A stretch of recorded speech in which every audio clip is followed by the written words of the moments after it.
Thank you. Good afternoon, everyone. My name is Robin Wansley, and I am the chair of the Administration and Enterprise Oversight Committee. And I am going to call to order our regular meeting scheduled for today, Monday, August 19, 2024. Before we begin this meeting, I do want to offer a friendly reminder to all committee members, staff, and the public that these meetings are broadcasted live to enable greater participation, public participation. And these broadcasts include real-time captioning as a further method to increase the accessibility of our proceedings to the community. Therefore, all speakers need to be mindful of the rate of their speech so that our captioners can fully capture and transcribe all comments for the broadcast.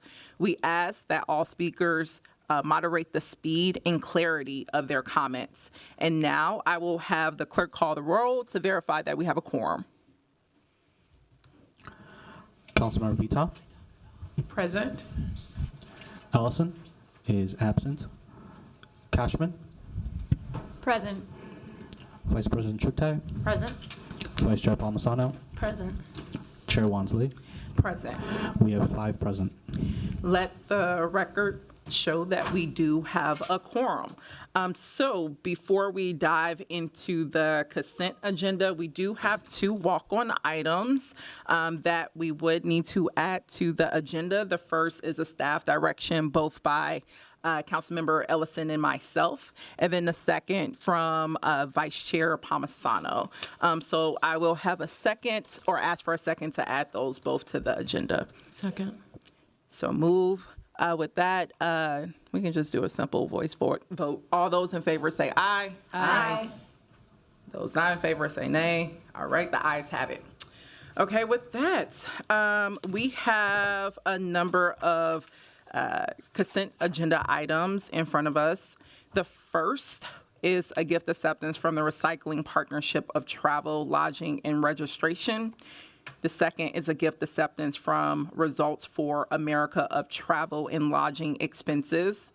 3 is a collective bargaining agreement with the International Association of Machinists in Aerospace Workers District Lodge number 7. Number 4 is a bid for street lighting installations. And then number 5 is accepting bid for Royal Sun Roofing and Skylight Repair Project. 6 is authorizing a contract amendment with Versacon, Inc. for Fire Station number 8 Miscellaneous Improvements Project. 7 is authorizing contract amendments to multiple agencies for the 2024 Community Outreach and Safety Program.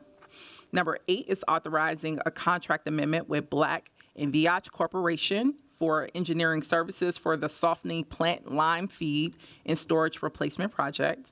9 is authorizing contract amendment with Kramer North America for the First Avenue Bridge reconstruction project. 10 is authorizing the acquisition of the First Precinct Police Station. And then 11 is a resolution for the 2024 quarterly donations reports. With that, that's all 11 items on the consent agenda. I will ask if anyone is in queue for questions or concerns before moving these items. And then, I'm sorry, my speaker management is not working, so I have... Madam Chair? Yes. If I may, I think that Director O'Brien was going to just say a few words about item number 10. Awesome. All right. Can we have Director O'Brien come forward? Just to help the public understand where we're at on the First Precinct Station. Sounds good. Thank you so much, Director O'Brien. Good afternoon. Thank you for the opportunity to speak to this line item. I am Chair Wansley, Vice Chair Palmisano, council members. I'm Barbara O'Brien. I'm the Director of Property Services for the City of Minneapolis. The line item that we have in front of you is actually pretty straightforward. We moved through the development of Precinct 1 with developer 1111. That's the name of the LLC Incorporated. That's the developer of Century Plaza. We went through the design process as part of the contract for the development. And about the time that the design was being wrapped up, we received some of the reports back from several assessments that were completed for our precincts and MPD facilities. At that point, we took the opportunity to look at the design, review a lot of the pieces that we were planning on moving forward, and we chose to do a minor redesign so that we could be sure that when we deliver Precinct 1, that we are meeting all of the expectations for the future, that we are looking at things that have been identified in the reports as being either deficient or not desirable. And we are ensuring that when we open the doors for Precinct 1, that we are above and beyond what needs to happen moving forward for MPD. So the document that is in front of you, the proposal, is not adding any money to the overall contract. It's actually shifting money from the FF&E and some of our contingency dollars. We did a lot of work to understand where we could cut, where we could save, in order to make sure that we are adding.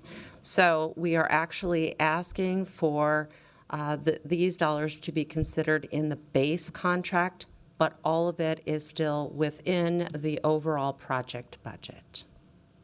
Thank you. Thank you, Director O'Brien. Vice Chair Palmisano, did you have any additional questions or context? Oh, I see Councilmember Cashman.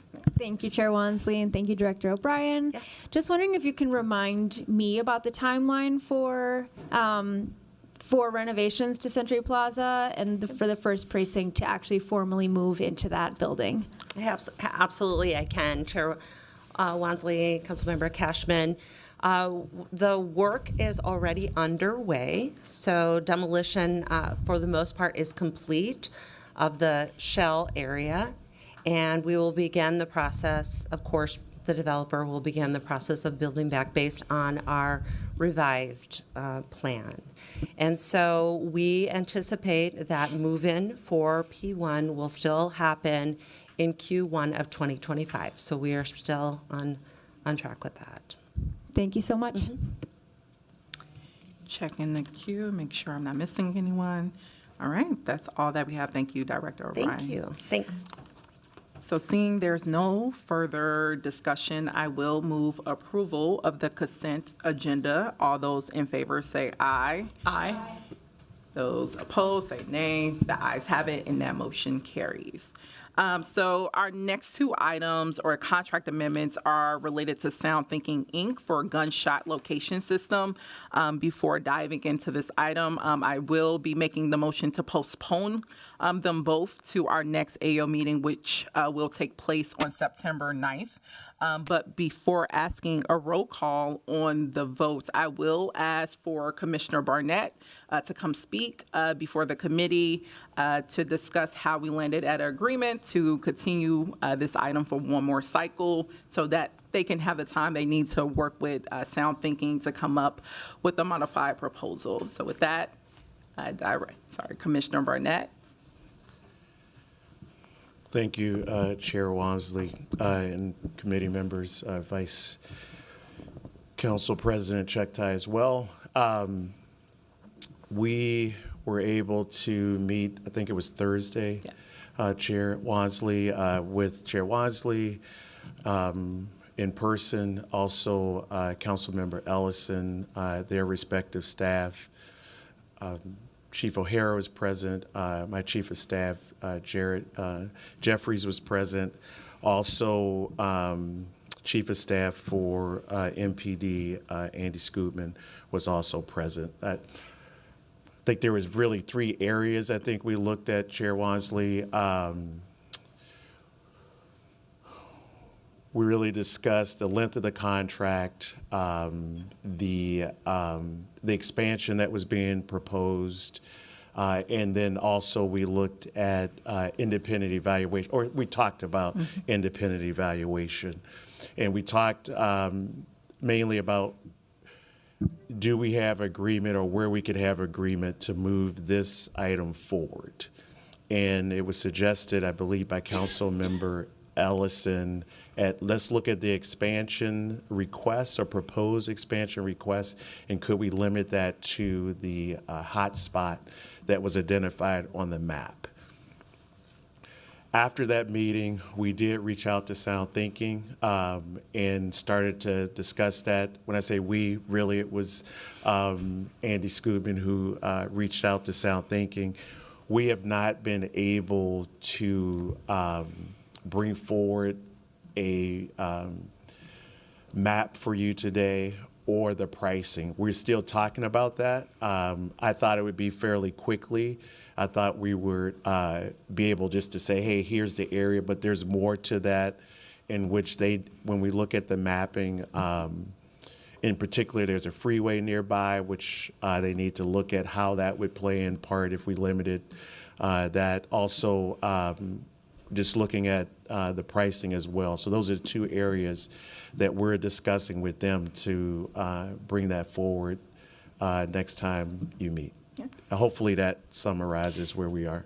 And then also the first part around, I believe it's 12.1 around the changing the scope of the contract extension as well.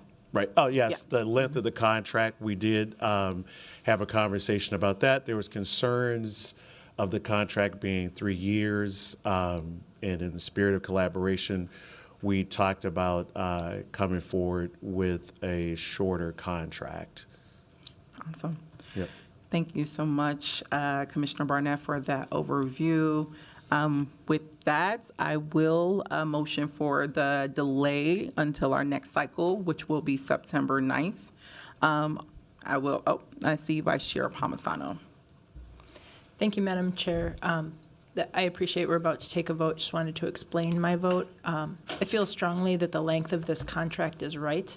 It would allow us to collect data and conduct a more thorough review than any user has ever done before. And we've done a lot of work on that since last time. I also feel strongly that staff made a pretty compelling recommendation as to the expansion area, and that we need to make decisions for the city as a whole. And the expansion of this into this area with appropriate evaluation, I do feel is warranted. So I won't be able to support this, but I believe there's momentum to continue this a cycle, and I just wanted to explain myself. Thanks. Awesome. Thank you, Vice Chair Palmisano. With that, let's just do a roll call vote then. Councilmember Vito, Aye. Cashman, Aye. Vice President Chuktai, Aye. Vice Chair Palmisano, No. Chair Wansley. Aye. We have 4 ayes and 1 nay. That motion carries. So now we'll proceed to consider the walk-on items, starting with my staff motion, which we amended to add as items 12.3 to the agenda. Printed copies are also in front of you, but I did want to share a little context about the motion that both Councilmember Ellison and I are bringing forward. So first, we have been engaging, as Commissioner Barnett basically shared, we've been having productive conversations with both staff and leadership from MPD and OCS regarding the ShotSpotter contract, and there is a shared agreement around the critical need for independent evaluation of the efficacy of this tool and the tool overall, which is in alignment with best practices from all across the country. So the staff motion in front of you would support a full independent evaluation of the ShotSpotter program. As I highlighted, there is a national conversation in cities all across the country about, ShotSpotter and its ability to be effective tool in reducing gun violence and improving overall responses to gun violence. And I want to make sure, this body has all the information it needs, especially independent, data-driven information as we're evaluating tools that's used both within public safety and all across other departments at the city. Additionally, MPD leadership has already been in conversations with a consultant who has done national work on this particular issue, and they're looking forward to working with that consultant to basically get information to help shape the scope of services that will go into this evaluation. So once again, I'm hopeful that, once this evaluation is completed, this body will have the necessary information needed to, be able to decide whether or not they want to continue supporting this tool, especially as we're going into, some critical years when it comes to the state of the status of our financial positioning as a city, and overall our revamping of our public safety system with the Safe and Thriving Communities plan. So with that, I will also ask Clerk Carl before we ask for a second and move it. But I did want to provide, at least for the body, because there was some email exchanges around our model for aligning our staff direction with best practices around how we do legislative directives now, especially with the legislative department. Yep. Sure. First, I'll ask for a second on the staff motion. Second. Thank you.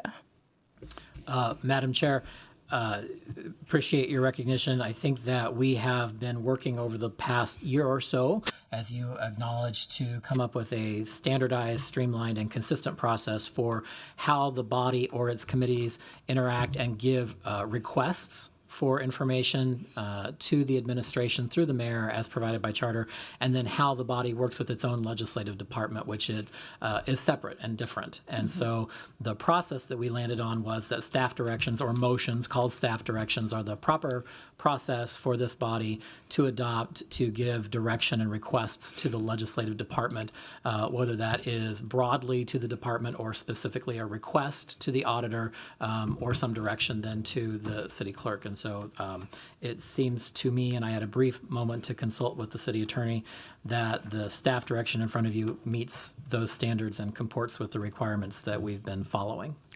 Thank you so much, Clerk Carl.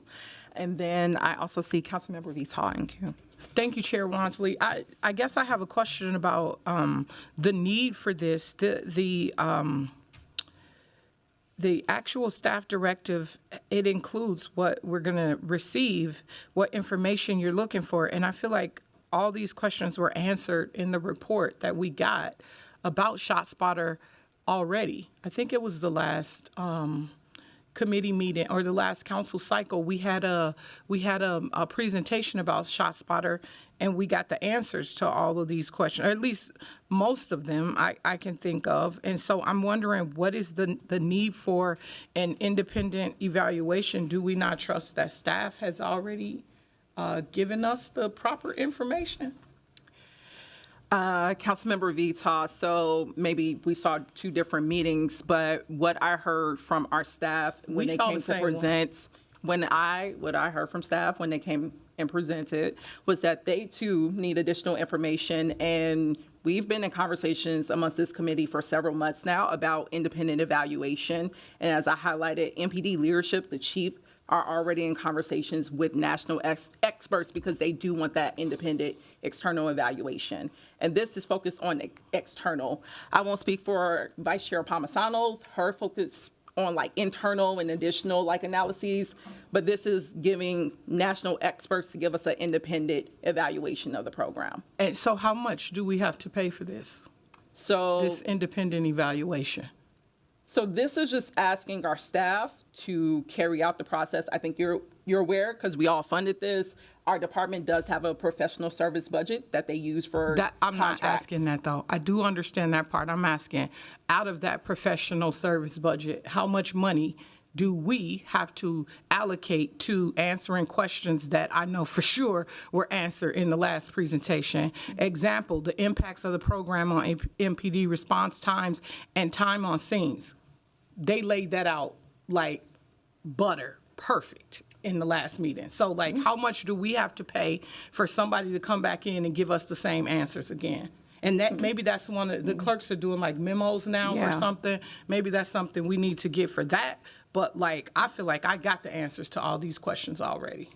And that's great. You don't have to support this item. From my understanding, MPD leadership have not gotten the information that they need, and this is something that they've been desiring as well. I know a number of colleagues amongst the council have also asked for this information, and it was not provided. So feel free to not support, but also staff, more than happy to record your question as a memo that hopefully our MPD staff can get a response to within a timely manner. Would you like to share your question again with the clerks? My question is, how much money are we going to pay for this independent evaluation? And Councilmember Wansley has went on record saying that these questions weren't answered before. So how much money do we need to pay? What are we going to pay this outside evaluator for an evaluation of the shot spotter and these questions listed here that we've already been given the answer to? Madam Chair, perhaps to redirect a little bit, I'm not sure that, and certainly the clerks can note questions and follow up as is our established practice. In terms of how much would be spent, we don't know because we don't have the process. As you alluded to, there are professional service funds within the department, and there are within our existing financial policies an allowance for departments to spend up to a certain threshold for those professional services in combination with our procurement department and our city attorney's office. So using a standard city contract that's been pre-approved by the attorney's office within the financial policies that allow departments to spend that money, we would move forward in that direction. If it exceeds the limit set by the city's policy, then we would need to come back before the body to get authorization. So I don't think anyone at this point has a number to fill into that blank that the council member has questioned, but I think that we have the capacity to go get a number, and that if it is within our authority, this direction would say move forward, assuming that this body approves this motion and it goes to council and council approves it. Assuming those actions happen, then the legislative department, assuming it has the resources and assuming it has the capacity within existing financial policies, would just execute that work. If we don't, we would come back to the council. And in either situation, we can certainly share the total cost of that contract with council. That's all I'm asking for, Mr. Clerk, is I want to be able to share with my constituents the cost, what they're paying for a repeat service. I think we have the ability, Madam Chair, to provide that information at the appropriate time. Sounds good. I see Council Member Cashman in queue. Thank you, Chair Wansley. Just want to make a few comments about this and my perspective on the legislative or the staff directive here for evaluation. I do support extending the sound thinking contract and expanding it into largely into Ward 7 and, you know, the neighborhoods of Stevens Square, Loring Heights, Loring Park, and the western neighborhoods of Uptown, where we are experiencing a lot of gun violence. But I also think our community deserves sound data on how this investment in technology serves us and addresses our gun violence issues. In the last presentation, did not feel, I thought it was a really good start on creating a framework for analyzing the effectiveness of this technology and this investment. But I think that that we do need better data in order to assess how it really is addressing gun violence in our community. So as the representative of the area where this expansion is proposed, in part, I am seeking answers to the following questions, and I think that they are covered in Part 1 of the directive. So 1, how much more quickly does a shot spotter activation enable officers to get to the scene in the absence of or lag of a 911 call? 2, how does ShotSpotter aid in evidence collection, investigations, and prosecution of gun crimes? And 3, how does ShotSpotter reduce police response times and the time spent on scene? And with that, I'm looking forward to working with the department and evaluators on getting answers to these questions. And I'll also note that in the last meeting, we did have an ask for a follow-up on how false alarms in Loring Park would be mitigated, given that we do have tall buildings and we also have 94 highway. So I'm also seeking to understand that too, so that I can clearly communicate with the community what they can expect out of this technology and investment in Ward 7. So thanks. Thank you, Councilmember Cashman. And before I move to Vice Chair Palmisano, I want to make sure you had that question recorded as a staff memo. Okay, awesome. So I'll make sure to work with you to get that follow-up with MPD and OCS so that you can get a response. All right, Vice Chair Palmisano. Thank you, Madam Chair. With Councilmember Ellison not here, I don't think I saw him come in. I did want to mention something that I know is important to him that is covered in this staff direction, and that's that there would be a consulting contract in place in fairly short order in November of this year for services to be completed. And he expressed concern, and I think this is general, that he's concerned that we would just wait. Right? He's concerned that since nobody was really jumping out of the woodwork to ask us that they wanted to, that an academic institution wanted to come and evaluate our spotter program, that this would just go on and on and on. So I do appreciate this addition into the staff directive.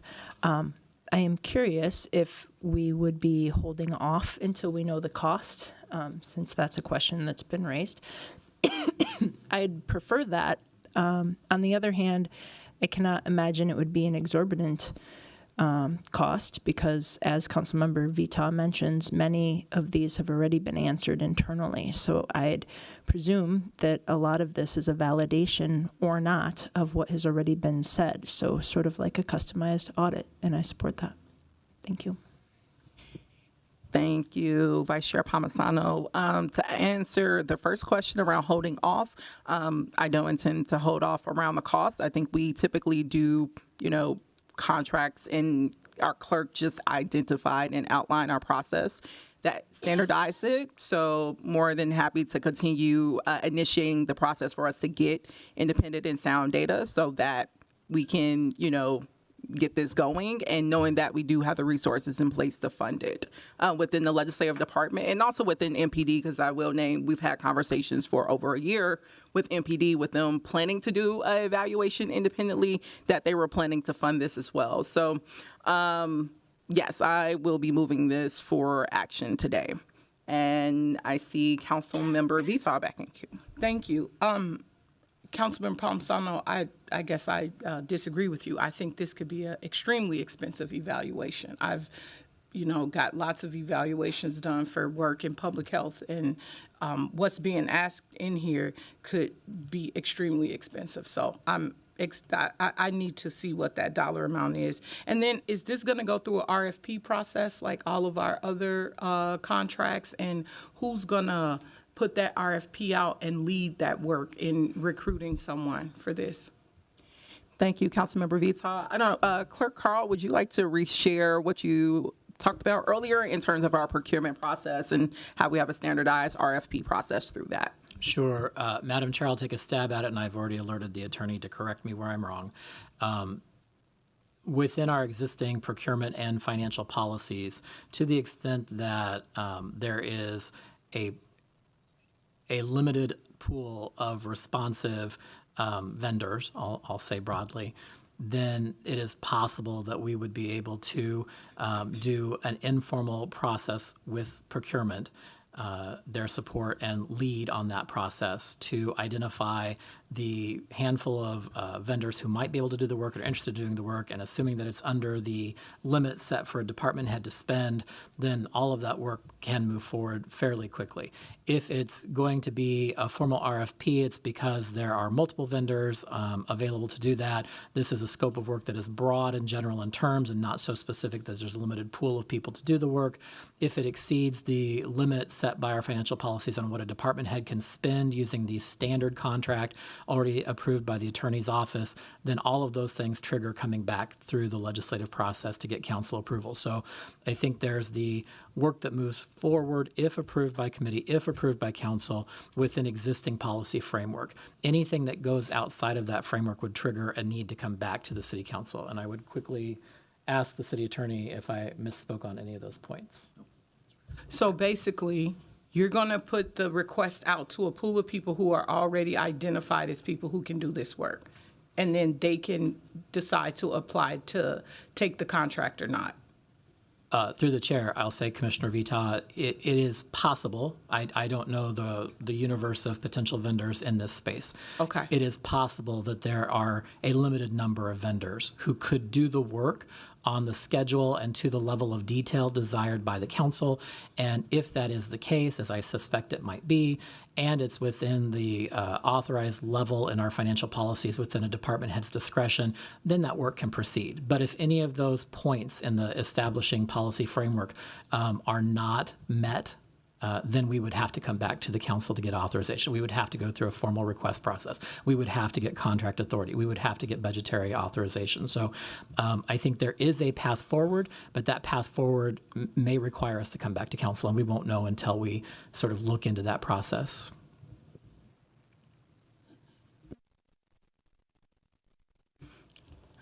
Did that answer your question, Councilmember Vita? I see Vice Chair Palmisano back in queue. Thank you. Just a clarifying question, and I think it's for the clerk. The authorization of not having to go back to council is $175,000. Is that accurate for something like this? Through the chair, Councilmember Palmisano, I believe that is correct. All right. Seeing no further discussion, I will move the item, and we can just do a roll call vote. Councilmember Vita, No. Cashman, Aye. Vice President Chuktai, Aye. Vice Chair Palmisano, Aye. Chair Wansley. Aye. We have 4 ayes and 1 nay. That motion carries. And next, we will proceed to consideration of the legislative directive, which was also amended to the agenda earlier to add as item 12.4. Printed copies of that LD and the RCA is also in front of you. And to start that conversation, I'll invite Vice Chair Palmisano to introduce her item. Thank you, Chair Wansley. At our last AEO meeting on August 5th, we received both a policy and research report and a presentation by the Office of Community Safety regarding ShotSpotter. There was a great deal of discussion about the technology, and it became clear that we wanted more information. Council Vice President Chugtai asked that further discussion and consideration of the extension and expansion of the contract be delayed 1 cycle. Since the vote to consider the contract was anticipated to be delayed to today and now to September 9th, I indicated on the dais at our last meeting that I really invited evaluation, looking at the effectiveness of this technology and how we use it as it moves forward, and that I'd like to add that as a legislative directive for review and consideration today. So today I bring that legislative directive before you. For those in the audience, there are printed copies of it over there. This directive was developed in consultation with some of you, with the administration, specifically with the PMI department and also with the city attorney's office.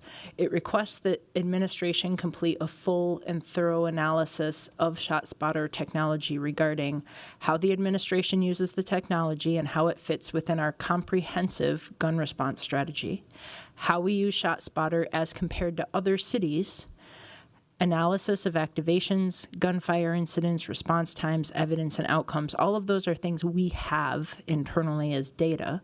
Analysis of performance metrics, meaning also coming up with those performance metrics that we can apply on a consistent basis. Alternatives to gun crime response in the absence of ShotSpotter. The plan to benchmark this performance in consideration of the contract, and how to ensure the analysis and recommendations are driven by racial equity metrics, performance, and innovation. This directive is absolutely and purposefully agnostic as to who does the evaluation, whether it be in-house or contracted out. I am open to whomever can complete this direction with the most integrity and efficiency. And different from the previous staff direction that was toward the legislative department, this is to the administration. And I do anticipate that it would be best probably if it were both, if it were mostly in-house, a little bit external, but that's not a decision that I'm looking to make by way of this motion. So I submit it for your consideration, and I would need a second. Second. That motion has been seconded. Seeing if there's any questions in queue. Oh, yeah, Vice Chair Palmisano. Wansley, if I may, one other thing I meant to explain is why I suggested that this come back March 31st of 2026. Essentially, my intention here would be to be able to figure out who's going to do the work, what is being measured, and then be able to take a year worth of that data accordingly with roughly 3 months to then analyze it and present it to this body. Thanks. Thank you for that additional context. Looking in the queue. I'm sorry, Councilmember Cashman, I see your tag is up. Is that from earlier? Okay. All right. Well, seeing there's no discussion, I will ask for a roll call vote. Councilmember Vita, Aye. Cashman, Aye. Vice President Chiktai, Aye. Vice Chair Palmisano, Aye. Chair Wansley. Aye. We have 5 ayes. That motion carries. Next up on our agenda is a presentation by Performance Management and Innovation related to the department's progress in its outcome areas, high-level milestones, and programmatic updates. I will now invite, which you're already up here, Director Kira Hasbergen to begin. Thank you, and take the floor, please. Great, thank you, Chair Wansley and committee. I'm excited about the opportunity to provide you all with an update on our work. Performance Management and Innovation co-creates to launch creative, inclusive, outcome-based ideas. Key to our work is improving the quality of life for everyone who lives, works, plays, and visits Minneapolis. PMI continues to work on our impact in these outcome areas. So in,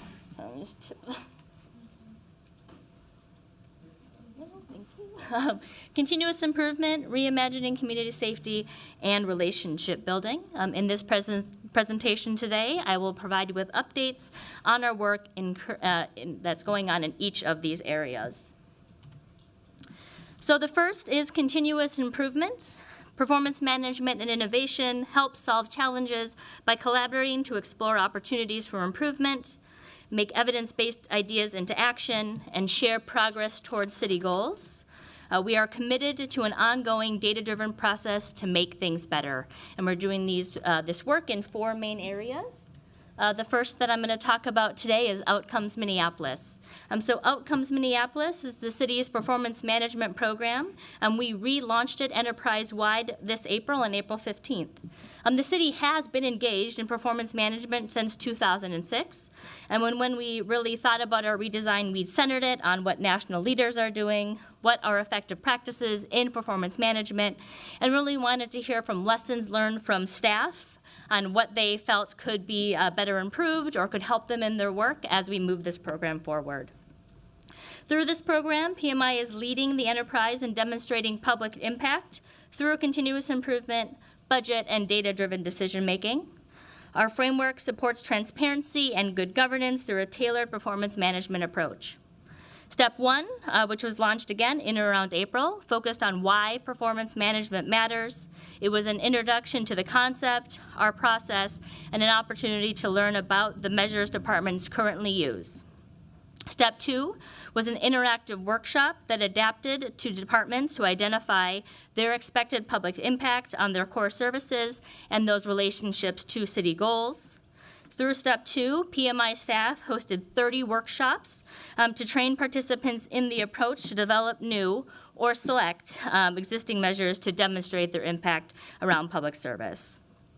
Just last week, we launched Step 3, focusing on why data visualization matters and how we can support departments in telling their stories with Outcome Minneapolis performance measures. Step 4 will focus on opportunities for action from that data. We will begin to develop guidance and resources for departments on reporting and are looking forward to bring back Outcomes Minneapolis presentations in the spring of 2025 and continue to integrate with the budget process. So speaking of the budget process, what work have we done in this area? We are partnering with the Budget Office, Race, Equity, Inclusion, and Belonging to support departments in developing and including performance metrics with their new budget requests and how they can report on those measures in subsequent years. This collaboration supports departments in measuring and reporting the impact from funding and reinforces the budget principle of accountability. In late March, PMI staff presented on expectations and the process as part of the budget kickoff sessions. We offered consultations on metric development during the new budget proposal development process this spring. And now that the mayor's recommended budget has been released, Performance Management and Innovation will partner with departments that were recommended for new funding to support the development of those performance measures. The 2026 supplemental budget year will focus on how new funding is creating impact, and departments will be able to demonstrate this through the presentation of their selected performance measures. This work is foundational for reporting the public value that the city generates. We look forward to continued partnership and to further integrate the use of performance metrics in the budget, and thank our partners for the opportunity to collaborate. A recommendation from the Safe and Thriving Communities report: performance-based contracting increases high-quality service and transparent community impact when working with partners to provide programs and services. We are currently exploring performance-based contracting with OCS's Design and Implementation Finance Workgroup. Including performance measures in city contracts will help clearly communicate expected outcomes and enhance clear expectations and monitoring from the city. This accountability can strengthen our partners' resolve to collect and report performance data. We also may have the opportunity to leverage a community safety pilot to understand the operational feasibility and benefits of performance-based contracting, and we'll use the, again, finance work group to figure out how we may be able to do that. Our other outcome area, reimagining community safety. As we work with departments in Outcomes Minneapolis, we are understanding infrastructure and core areas of service to support that ecosystem design. These learning and the development of department data visualizations are critical to laying the groundwork for a city stat performance model. We are working in collaboration with stakeholders to co-create and scope and design 3 community safety pilots, which I'll speak about in more detail later in this presentation. And as it relates to the South Minneapolis Community Safety Center, we collaborated with the Office of Community Safety to co-create a community survey, and we analyzed that engagement data, and analyzed the engagement data from the OCS-led in-person engagement activities and survey responses. Through that process, we drew from our human-centered design framework by listening actively to the needs and concerns of our collaborators and attendees. This approach informed the design, data collection, and analysis methods. After analyzing the data and prioritizing feedback from BIPOC respondents and those with lived experience in the safety system, we developed a report that was shared in July to the city's webpage. Potential service areas for the center were also identified in OCS's in-person engagement, and they are currently going through their RFI review process. We're working with them to develop performance measures to help support the goals and objectives of both the Lake Street and South Minneapolis Community Safety Centers. The first of their kinds, we want to ensure that we identify what's going well and what those opportunities for iteration will look like and how we can bring about successful community safety initiatives. Measures will focus on utilization, partner collaboration, and visitor satisfaction. Lake Street will help inform what happens at the South Minneapolis Community Safety Center. And again, that information gathered from the RFI process will help the project team hone in on what performance measures could be when we have a better idea of the services that may be provided in the center. And lastly, as the policing project completes the assets and gaps analysis and action plan, this work will provide additional insights on the types of community safety pilots that we could consider developing with departments to build out the preventative, responsive, and restorative services and programs proposed in the Safe and Thriving Communities report. So the community safety pilots, as I mentioned, we're working in collaboration with stakeholders in these areas, and I'm excited to provide details to you. They have been generally referenced in presentations by myself, Director Hodney, and Director Harrington at committees like Budget, PHS, and AEO. So the first pilot, the Embedded Social Worker in 911 MECC. This pilot program seeks to enhance the emergency response and provide timely assistance to effectively support community members experiencing a mental health crisis, substance abuse, or social service-related issues who contact 911.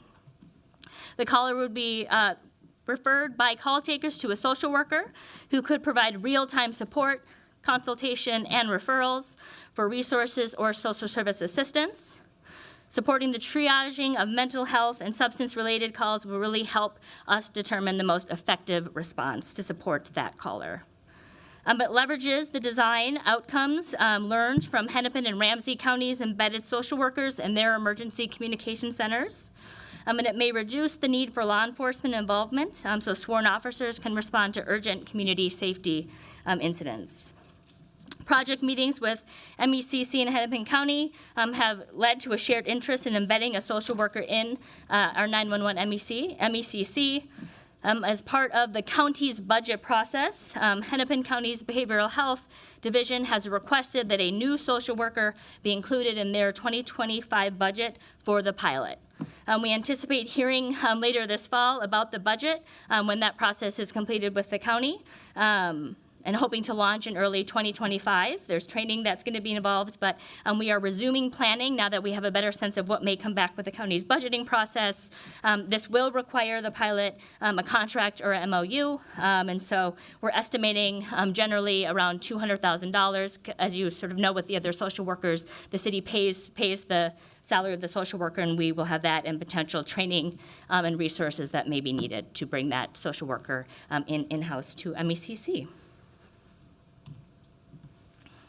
Traffic control response to non-injury vehicle collisions. So this pilot would shift non-injury traffic collision response from Minneapolis Police Department to traffic control, and we would dispatch a traffic control agent to the scene of a non-injury collision to provide the community member with a direct response and support to investigate the scene, help file a report, and clear traffic, allowing law enforcement agents to focus on critical community safety incidents. This pilot also aligns with the responsive strategy outlined in the Safe and Thriving Communities report by addressing non-emergency incidents in real time through civilian response. To gain a better understanding of the frequency of these collisions and their response times across the city, PMI analyzed non-injury collision report data from 911.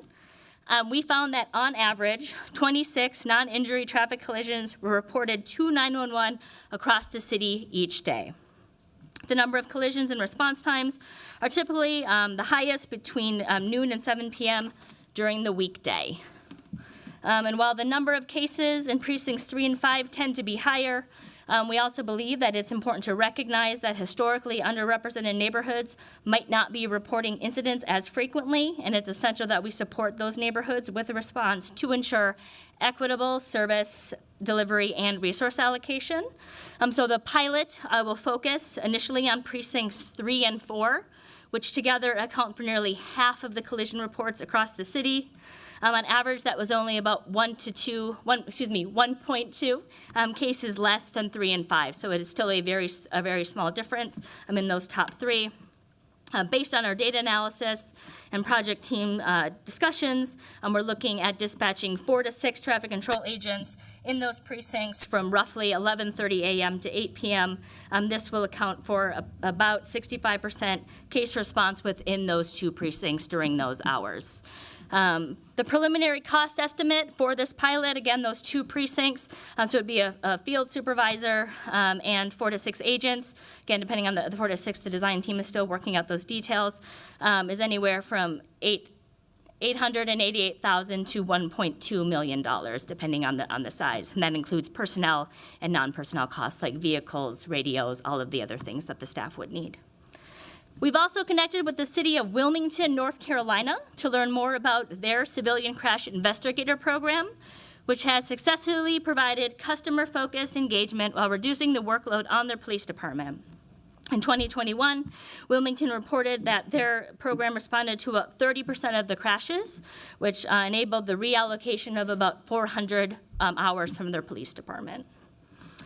This fall, we will collaborate with stakeholders to create that training program and develop a consistent method and procedures for traffic control agents, with the goal of having traffic control agents ready to respond to those collisions in early 2025. The safety ambassadors, the community safety ambassadors. So the community safety ambassador pilot serves as an important part of Minneapolis's ongoing efforts to transform its approach to community safety. By building on the principles outlined in the Safe and Thriving Communities report, the pilot aims to provide tailored, community-driven solutions to enhance safety and well-being of residents, business owners, and visitors. Several cities, including Minneapolis, have successfully implemented community safety ambassador programs, demonstrating their effectiveness as liaisons, educators, and responders in their communities. These ambassadors will play a crucial role in fostering trust between residents and local authorities, addressing common livability issues, and enhancing the overall sense of security. The South Minneapolis Community Safety Center will have a safety communication center where dispatch staff can monitor cameras and take calls. This will also provide the opportunity to station, dispatch, and integrate ambassadors into the community where their support is requested. For the pilots, we are designing around the ambassadors patrolling East Lake Street and the Franklin Cultural Corridors, focusing again on livability concerns and conducting street-level outreach in those districts. Ambassadors will create a welcoming atmosphere, providing helpful and friendly assistance, and sharing their knowledge of special events, businesses, and services within the district. To think about this, we also engaged with local business associations in those districts to gather input and feedback, and we connected with the Downtown Improvement District to learn how their safety ambassador program is working. We are in the early stages of planning the pilot design with the Office of Community Safety and Neighborhood Safety, continuing to connect with stakeholders to understand process and protocol for the ambassadors. We look forward to developing a cost analysis for the pilot, which will then support the development of an RFP. We will engage in the RFP process to contract with a local organization to provide ambassador services. We hope to select a vendor in Q1 of 2025, and then move through the onboarding and training process so that way they can be in place when the South Minneapolis Community Safety Center opens in spring/summer of 2025. Relationship building, we continue to build connections across the city with progress being made across these areas. Today, I'm going to focus on Innovation U. So Innovation U is one part of Performance Management Innovation's commitment to supporting enterprise growth through capacity building. Staff are in the process of developing on-demand resources for anyone in the enterprise who wants to build their knowledge and skill set in performance measures, program development, and data analytics. PMI looks forward to partnering with staff in information technology to create online learning modules, which we are effectively calling Performance Management 101, and human-centered design. This body of work speaks to PMI's efforts to build a culture of data-driven decision-making and support a culture of innovation and continuous improvement. So these are some of our high-level milestones. I'm not going to go into them.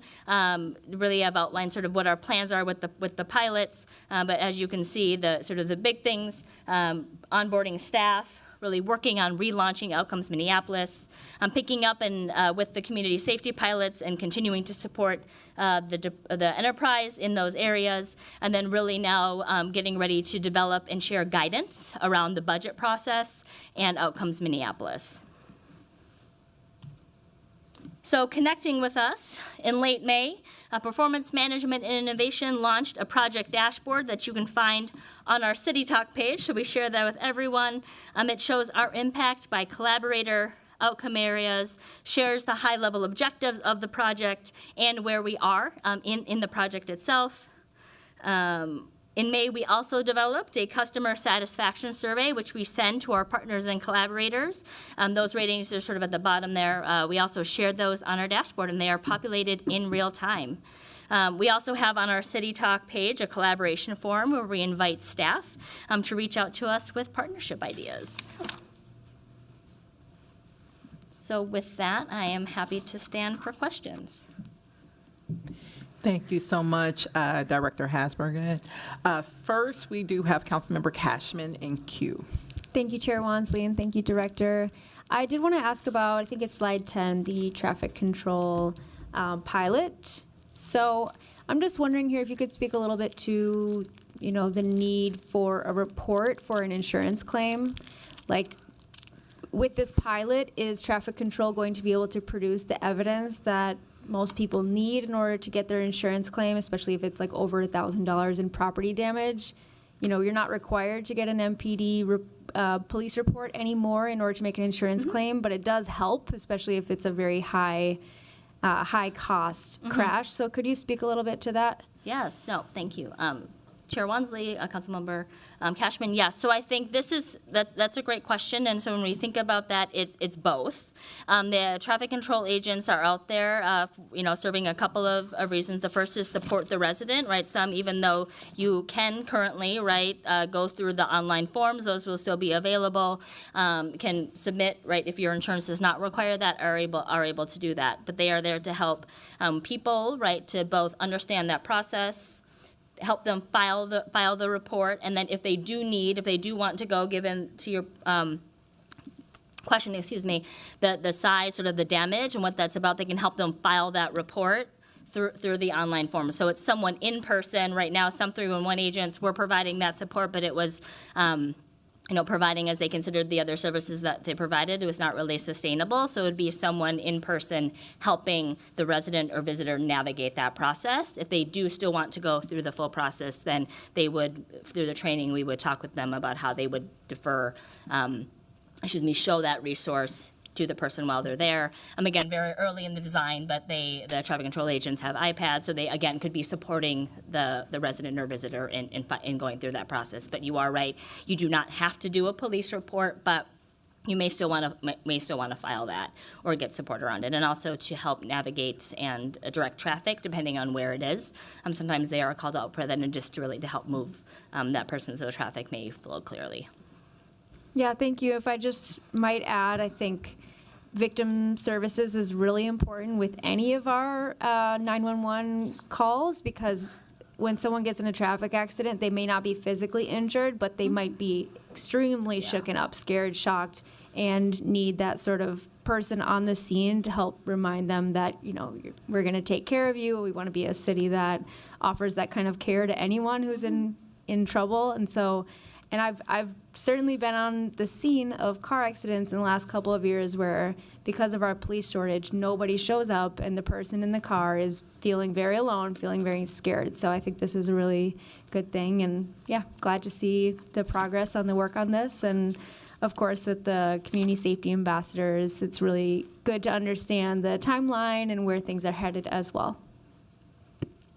Thank you, Councilmember Cashman. I put myself in queue, and actually to piggyback off of the victim service piece, so I will name that was a budget amendment that I brought forward back in 2022, and that iteration of the council voted that down. But what I do recall is the predecessor, former director Brian Smith, who oversaw PMI, also included in the conversations around these pilots at that time. And I believe, and that's one of my questions too, we had been awarded $2.5 million from in federal funding at that time. And based off of their kind of preliminary information gathering, they actually had victim services as part of the list, in addition to like the topical areas that these pilots address. So I do want to name, there's been at least, support for victim services and the expansion or the administration of that from a number of us on this body. So if that's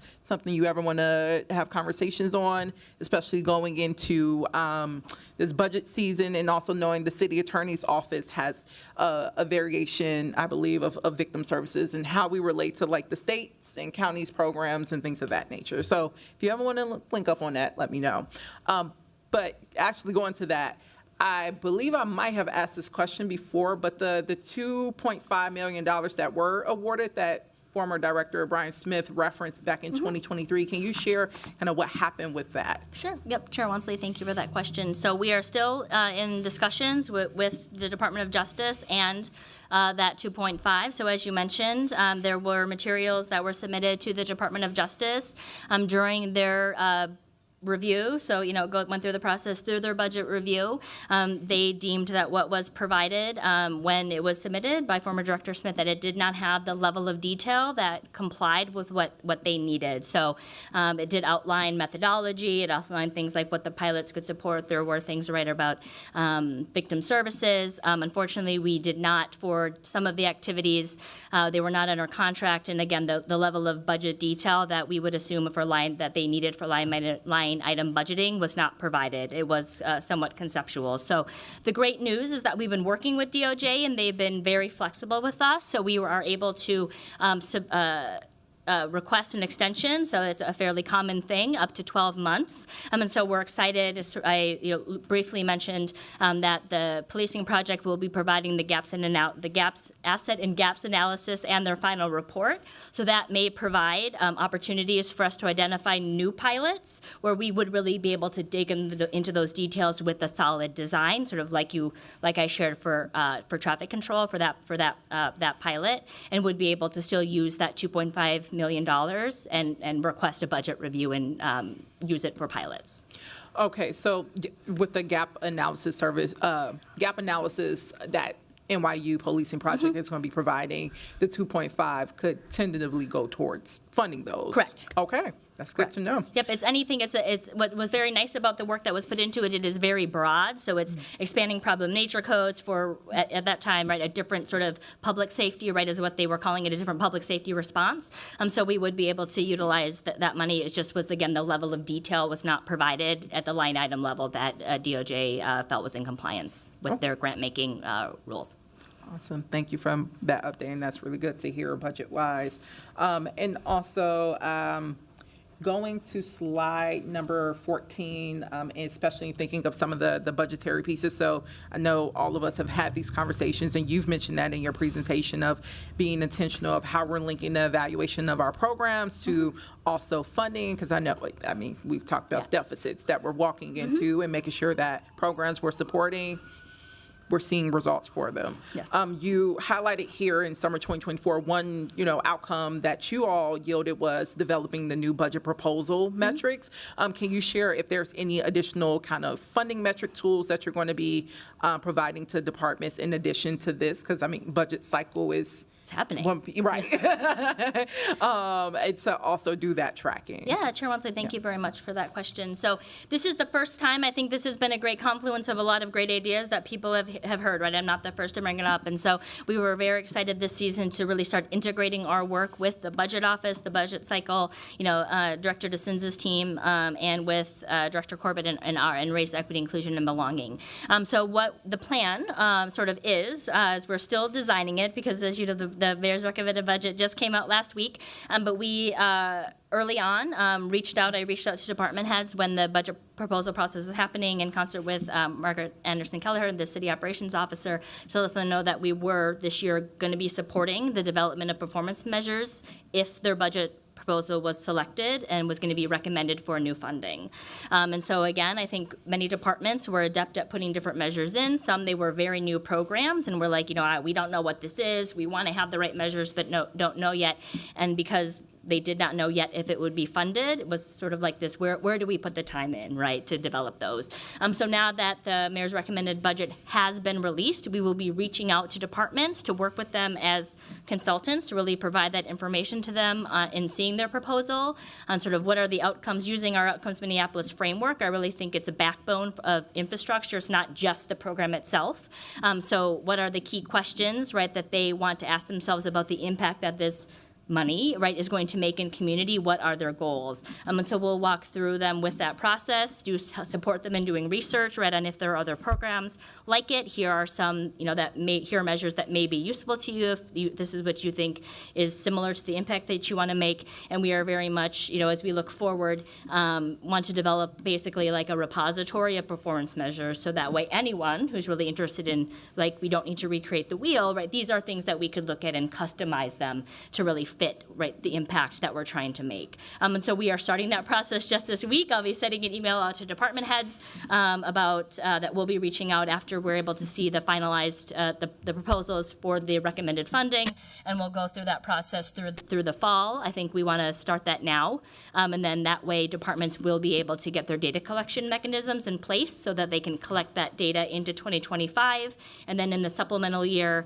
can report back on their progress so that decisions can be made if it is in fact making the impact that we're hoping, and then if not, right, it may not continue in the B2B funded in the general fund. So I think that's that process, really giving it that full year, working with departments on the front end to really understand what is the impact that you're trying to make and supporting them through that. So I'm sorry that was very long-winded. Did that answer your question? Yes, it did. No. Okay.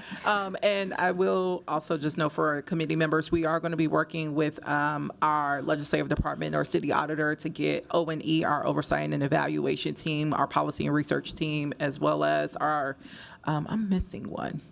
It's the last division, policy, PAR, oversight, and eval. What's the third one? This audit. There we go. Thank you. To come before committee and give a presentation, but I mentioned them because I'm actually interested in hearing how you might be relating to the oversight and evaluation division on the legislative department, because I know there's been a number of conversations amongst council members, for instance, with this most recent budget cycle where we actually funded safety ambassadors and were informed for the first 2 quarters of this year that there was no capacity, even though had completely different conversations during the budget cycle that they weren't being implemented. And now we're hearing about ambassador pilots rolling out. So I think there's also an interest in seeing, council have evaluation be done on the programs that we fund as well, in addition to what might move through to next year from the mayor's proposal or recommended budget. So will you all be working at all with the legislative department to do some of that evaluation on programs or initiatives that are funded through the council side? Yeah, I think that we're happy to have those conversations with the council and with that oversight and evaluation with the auditors, with all sides of the auditor's office. The auditor's office has been engaged in Outcomes Minneapolis, so they are going through the process to understand the framework. I think again we want it to be a framework that is easy to understand and that can be applied in anything. We're hoping, again, we are very new. We are still now only 8 months, right, with having, being staffed up, right? I'm coming up on my 1-year anniversary here on Labor Day in the position. But we, again, want it to be, again, that backbone. We want to create a data-driven culture, and so we are open to supporting anyone in the enterprise with what that framework could look like, and then really finding intentional ways, for example, in the design of our pilots, where we do have performance measures on sort of, again, what success looks like, what we're hoping to get, what are those things that, speaking specifically to the ambassadors, right, what are they doing, right, when we think about what the goal was and how can we help measure that.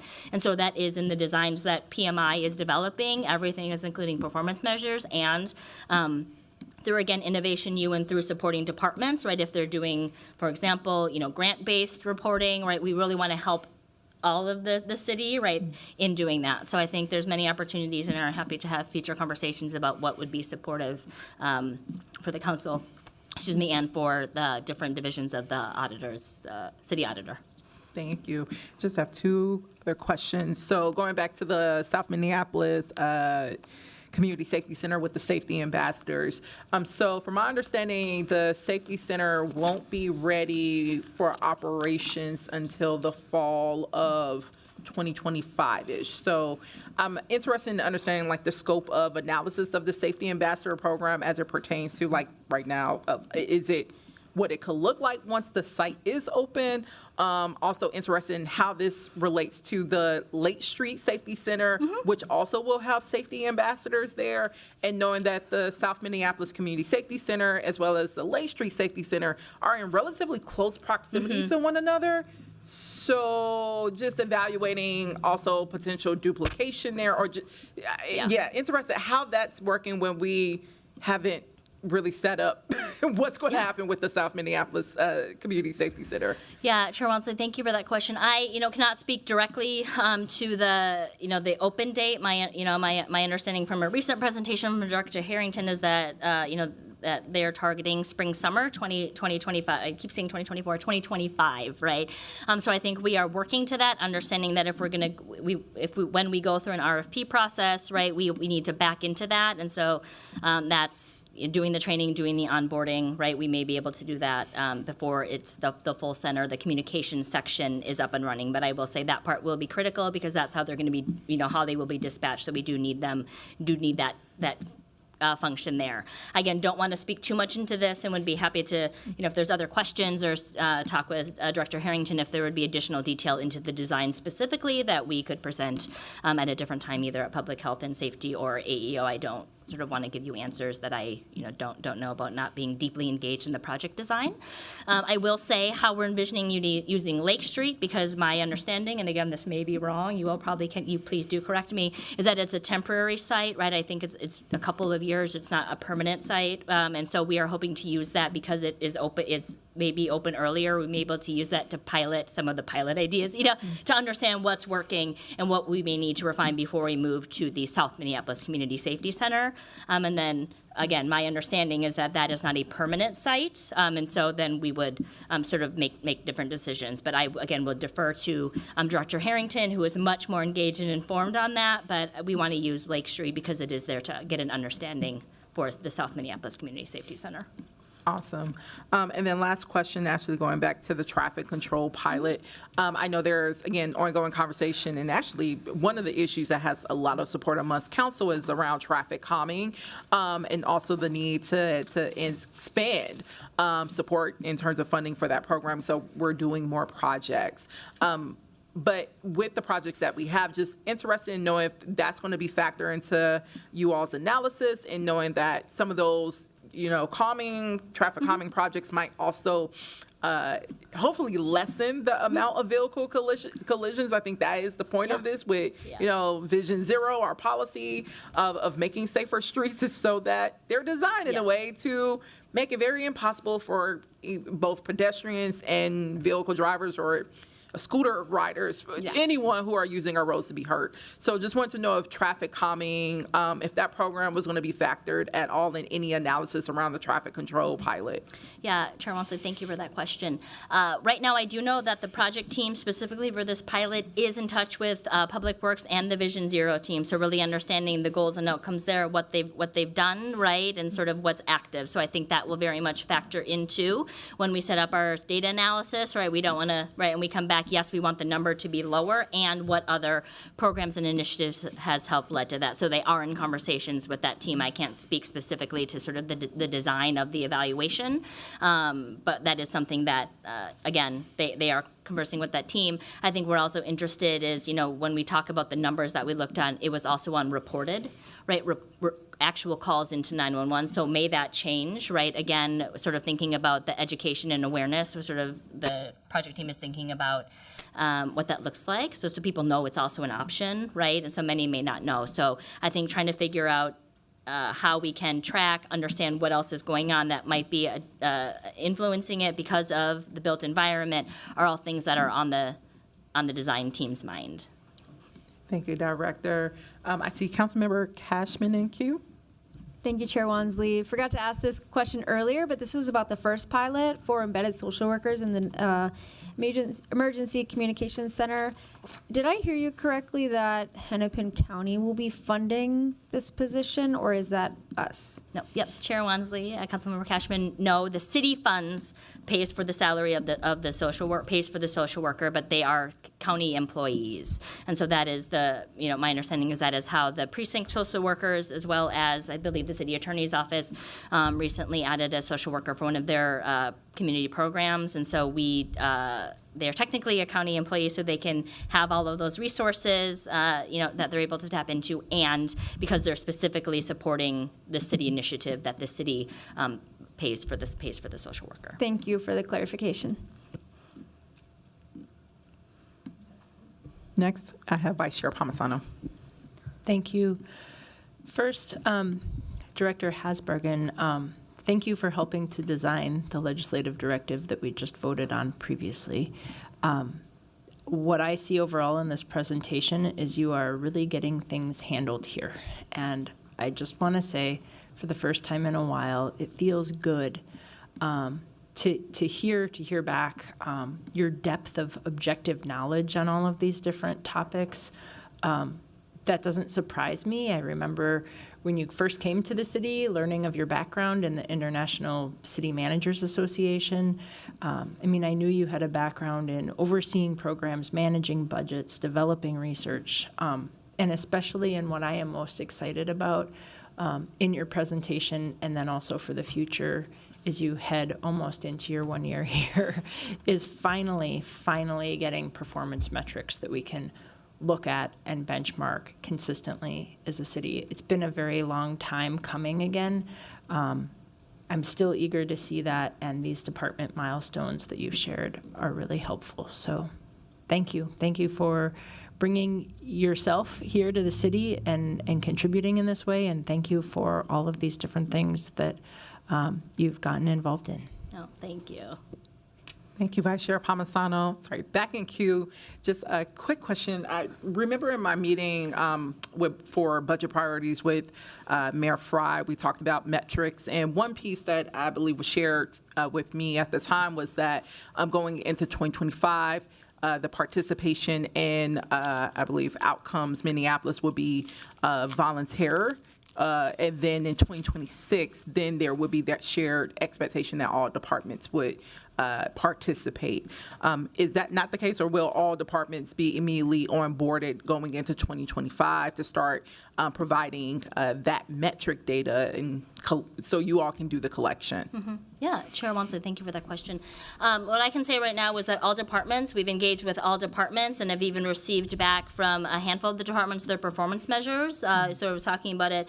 It's in my sort of work with them and how we've sort of outlined it. It is, not voluntary, but again, I'm not sure the context in which that came up. We are asking departments to engage in this, and they have been working with us. So I think it's really the opportunity, Vice Chair Palmisano, I think it's really the climate's right. I think that there's a lot of questions, and departments want to show the great work that they are doing. They want to show the impact that they are making in communities. They want to be able to tell their story in real ways so residents understand, right, my tax dollars are going to this, and this is what it means when the health department, right, is doing a program. So we have gotten very great reception from departments. Again, I think it's also a little scary. Performance management's a little scary, but so far many have been very open to us, and we were pleasantly surprised to get a lot of requests for consultation early in the process about developing those measures. So it is, from my understanding, mandatory. That's what I've sent in my emails. I don't know, again, if the rubber hits the road, what that may look like. But so far, all of the city departments have been engaged with us, and either have already had their workshop, and I would say 90%, if not 95%, are actively developing measures or provided their measures to us. I think the other benefit, and so with PMI and our amazing team, right, I would be nothing without the team, is that we're really providing, I think, a different type of value. And so one of the activities you saw on the milestone charts is that really we're doing the heavy lifting and developing the dashboards, right? It's not, we're going to tell you what you have to measure. It's like, what's important to you? How do you want to communicate that? Let us help you tell your story in an amazing visual way.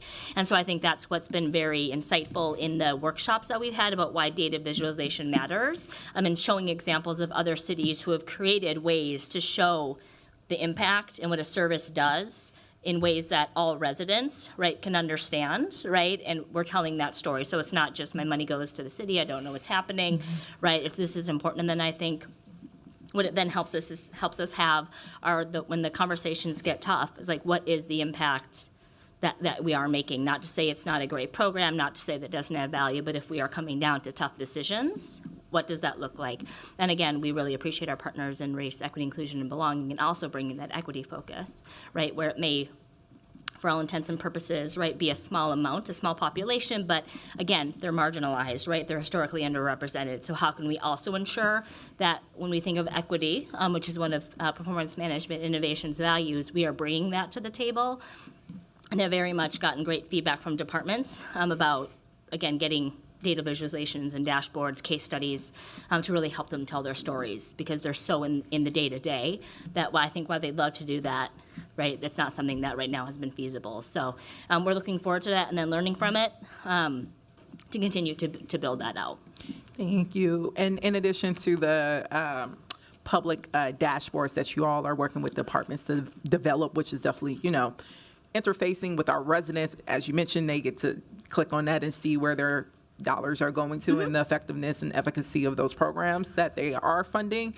Is there a way in which council can also keep tabs as you're working with, across all the departments and developing metrics? Is there going to be a place or a hub where, let's say, CPAD it has a section and we can go and see what are the guiding, metrics that they have come up with that shows, what they're valuing, how they're tracking the efficacy of their own programs? I think that right now we're still in that design phase, so it's a great time to start that conversation with the council. I think what we are looking for is, again, the dashboards, because I think that's going to be more visually engaging historically, and we've talked with the departments about this. That has been public, and so I would not see no reason to why we would not be able to do briefings or provide information on those once they are up. With you all, I think we are also looking forward to when I sort of talk about it's like nerdy talking, right? But the city staff performance model, it's also looking more thematically. So I think that's really what we're looking forward to getting to, where it's like, what are the city goals, right? When we think about those, and then how are all departments helping, right? To be drivers, right, of that goal itself, right, irrespective of departments, because I think there's a different value with the department focus than there is in a service focus. And I think, as you talk with your constituents, my guess is, right, they don't know if it's public works or regulatory services that's doing something when that feels different to the departments, right? For the residents, it's like, well, this is what I needed. Why is this department writing me the citation, but this department is doing the inspection? So I think that's where we're really hoping, after we get a good handle on what the data is going to look like, also understanding that for many departments, we have new department heads. It's going to be sort of their first soiree into this, so the measures also might change, right? I think, we want them to, right? If core service is shifting, so I think we're in that development right now, and also thinking about case studies for some of our newer departments, right? We've had some really great conversations with arts and culture, right? About yes, they want to build up what it's going to look like to collect data, and right when you talk about art, right? We maybe want to do it in a different way, right? That's not numbers, right? That is more compelling in that way. So I think we're still, long way around too. We are still developing that, and look forward to feedback on what ways it could be helpful. Awesome. Well, thank you, Director Hasbergen. I believe there's nope, I was last in queue. Thank you for this presentation. And with that, y'all, we have concluded all business that has been on this agenda today. So if there's no objections, we are adjourned.